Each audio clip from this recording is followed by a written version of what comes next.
بسم الله الرحمن الرحيم. تبارك الذي بيده الملك وهو على كل شيء قدير. الذي خلق الموت والحياة ليبلوكم أيكم أحسن عملا وهو العزيز الغفور. الذي خلق 7 سماوات طباقا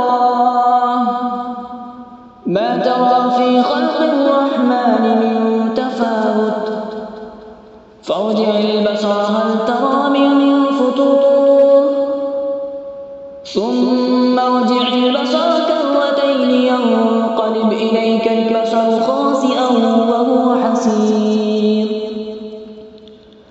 ولقد زينا السماء الدنيا بمصابيح وجعلناها رجوما للشياطين وأعتدنا لهم عذاب السعير. وللذين كفروا بربهم عذاب جهنم وبئس المصير. إذا ألقوا فيها سمعوا لها شهيقا وهي تفور تكاد تميز من الغيظ كلما ألقي فيها فوج سألهم خزنتها ألم يأتكم نذير قالوا بلى قد جاءنا نذير فكذبنا وقلنا ما نزل الله من شيء إن أنتم إلا في ضلال كبير.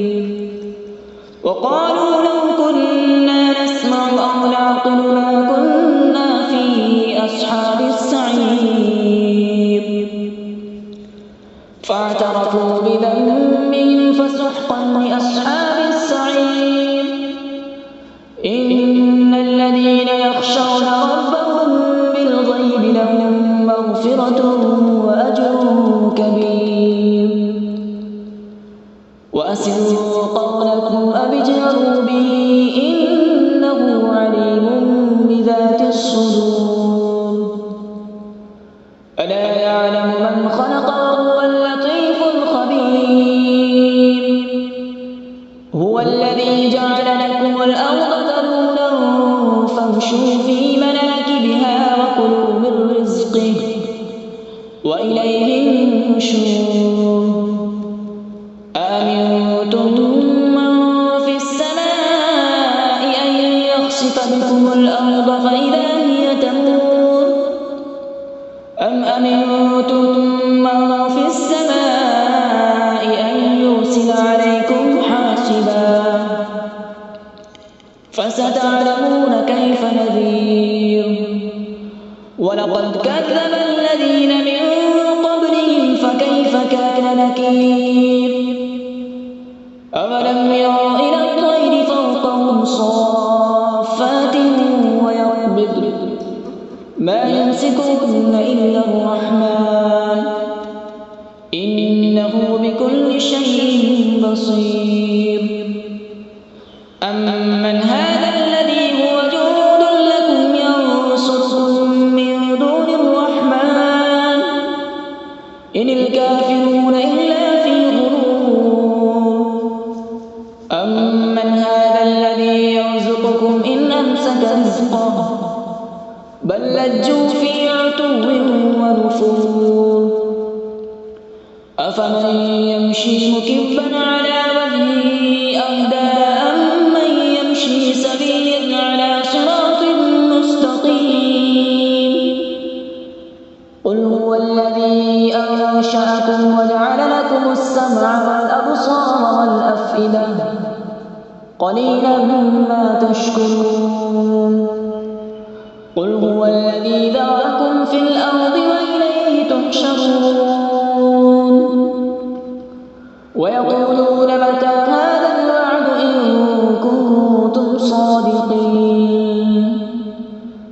قل إنما العلم عند الله وإنما أنا نذير مبين. فلما رأوا زلفة سيئت وجوه الذين كفروا وقيل هذا الذي كنتم به تدعون قل أرأيتم إن أهلكني الله ومن معي أو رحمنا فمن يجير الكافرين من عذاب أليم قل هو الرحمن آمنا به وعليه توكلنا فستعلمون من هو في ضلال مبين قل أرأيتم إن أصبح ماؤكم غورا فمن يأتيكم بماء معين صدق الله العظيم.